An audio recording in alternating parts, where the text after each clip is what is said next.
நான் ஃபஸ்ட்டு சர்ச்சுக்கே போகாம தான் இருந்தேன். ராஜேஷ் மாமா எனக்காக ஜெபம் பண்ணிட்டாங்க. கனகா நீ ஏன் கஷ்டப்படுற, சர்ச்சுக்கு வா அப்படின்னு. ஃபஸ்ட்டு நான் சர்ச்சுக்கு போகிறப்ப எனக்கு சேட்டை பண்ண இருக்குன்னு சொல்லிட்டாங்க.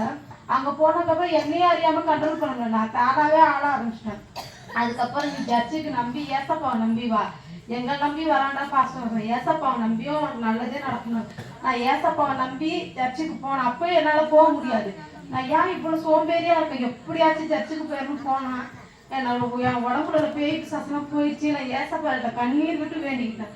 என்னோட கஷ்டத்துக்கு ஏசப்பா என்னோட கடன் பிரச்சனைலாம் அடைஞ்சுன்னுப்பா. ஏசப்பா நான் எந்த பாவமே செய்யலை, எனக்கு ஒரு குழந்தைய கொடுங்க ஏசப்பா, எனக்கு ஏன் இவ்வளோ பெரிய தண்டனை, நான் யாருக்குமே எந்த பாவமே பண்ணல ஏசப்பா அப்படின்னு சொல்லி நான் கண்ணீர் விட்டு ஏசப்பா கிட்ட வேண்டுனா, நான் வேண்டுனதுக்கு பலன் ஒரு மாதம் கூட ஆயிருக்காது. நான் சர்ச்சுக்கு போய் நான் கண்ணீர் விட்டு நான் ஜெபம் பண்ணேன்.